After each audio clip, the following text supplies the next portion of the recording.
Luto pala tayo ng kalamgay at saka ito, talbos ng kamote, talbos ng alugbati, at saka talbos ng kangkong. Ito guys, talbos ng kangkong. Ito'y natin, tasaluan natin ng noodles. Yan, ihalo natin guys. At may pinainit na tayong tubig. Ayun, mainit natin yung tubig. So, kulo na yung tubig. So, ayan guys. Kulong-kulo na yung tubig natin. Ayan, buksan natin yung ating tubig. Kulong-kulo na. Ang una natin ilagay yung noodles. Oops. Umikot yung ano natin guys ha. Ayan. Noodles.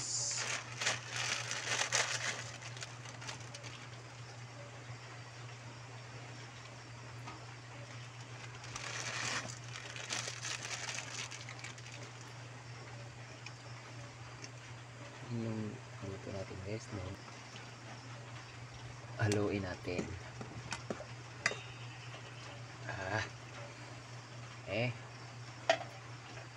Tapos ang ilagay natin yung ating gulay. Ayan. Gulay.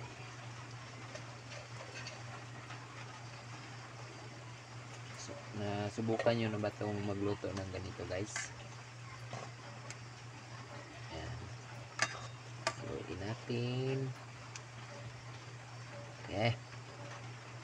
Tapos yung ating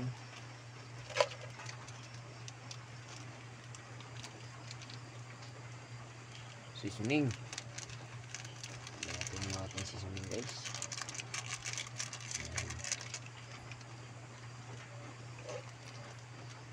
Ito lang yung ulam dito sa probinsya guys. Ito yung ulam ng mga mahihirap. Mahina yung tagas na naman natin.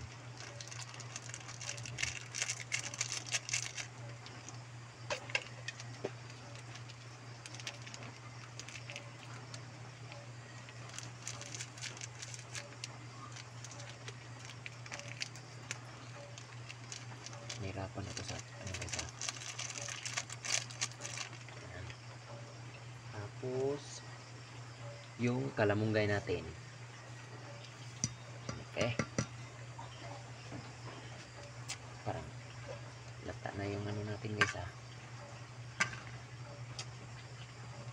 Haluin natin, haluin.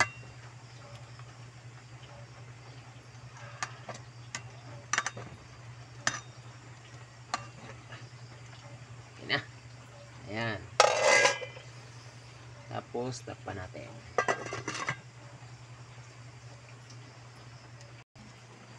So ito na guys. Ayan. Musok. Ayan na yung niluto ko guys. Naghalo na noodles, talbos ng kamote, talbos ng alugbati, at saka talbos ng kangkong, at saka kamunggay. 4 na klase yung gulay na pinaghalo at saka noodles. Ito yung ulam natin ngayong gabi. So, shout out sa nakakain ito. At sa hindi pa nakakain ito, subukan nyo nang magluto ng ganito. Masarap to guys. Ayan o.